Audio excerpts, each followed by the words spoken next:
We're talking to Dr. AAlHadid, the chairperson of the Africana Studies Department at Tennessee State University, and the topic is Malcolm X.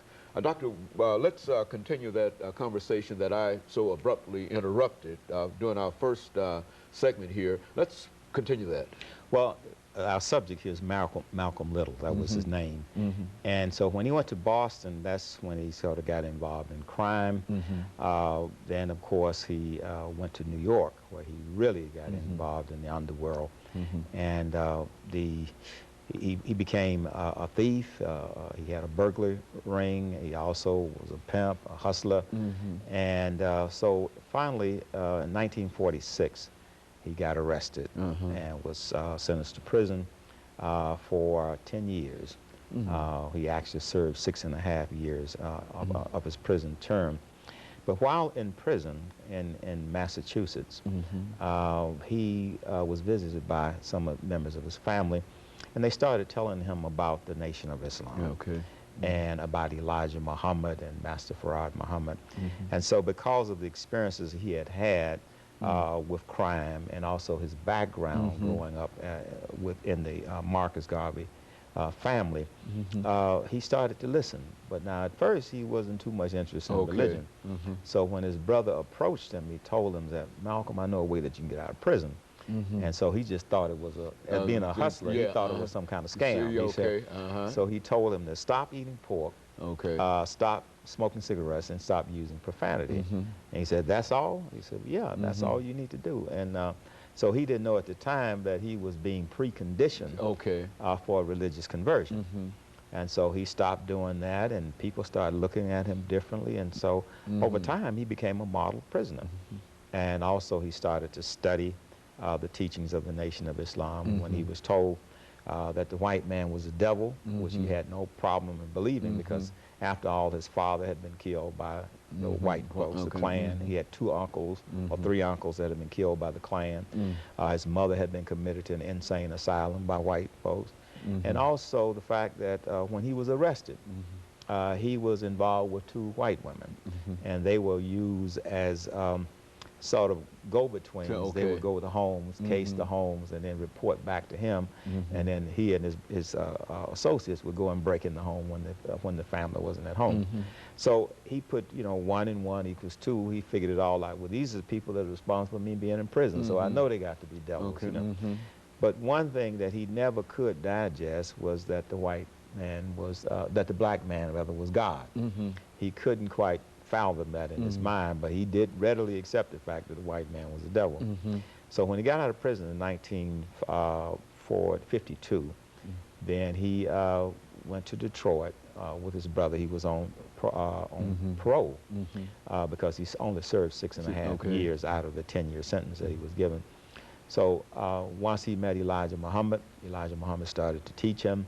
So in a very short period of time, I'd say about 2 years, he became the minister of the temple in Harlem, Temple number 7. And shortly after that, he became the national spokesperson for the Honorable Elijah Muhammad. Now, at the time that he received these teachings of Islam, he did not know, did not realize that these teachings were not exactly what Islam was all about. And in order to show the difference, let me just tell the audience what true Islam is. Well, first of all, Islam means total submission to the will of Allah. A person who accepts this becomes a Muslim. The proper name for God is Allah, and the holy text of the Muslims is the Quran. And there are 5 basic beliefs that you must have. First of all, that there's no God but Allah, and Muhammad is last and final messenger. You must also pray 5 times a day, give 2.5% of your wealth in charity, and then you should also fast during the month of Ramadan. And as fate would have it, we are now trying to sight the new moon to begin the fasting of Ramadan at this very moment.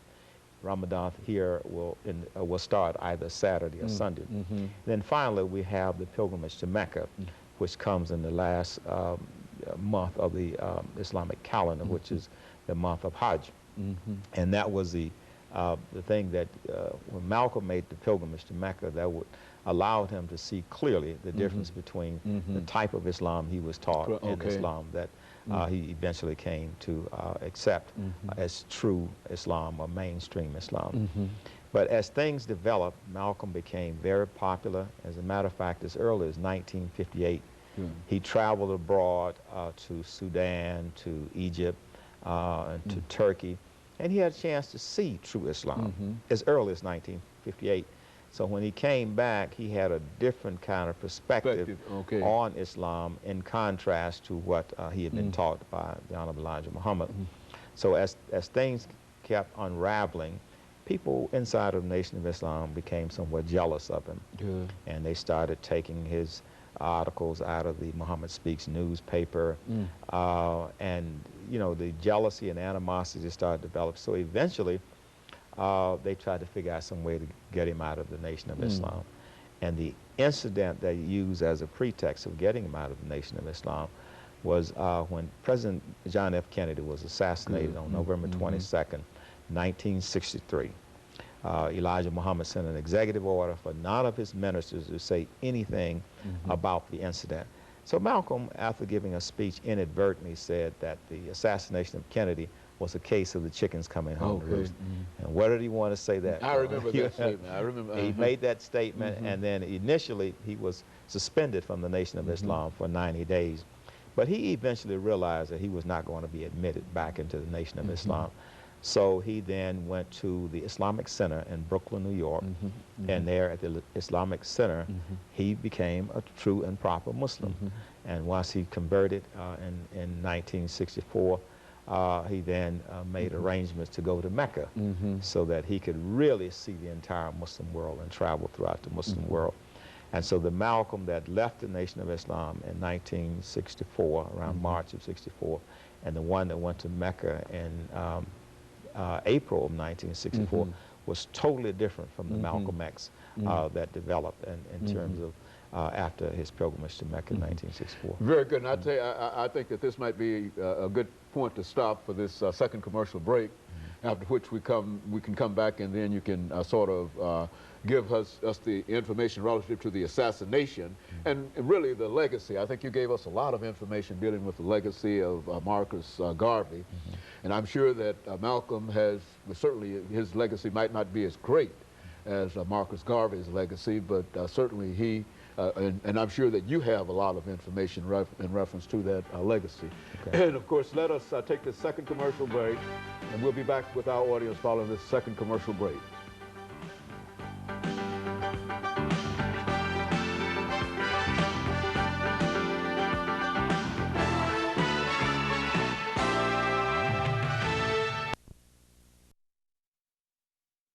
Topic is Malcolm X.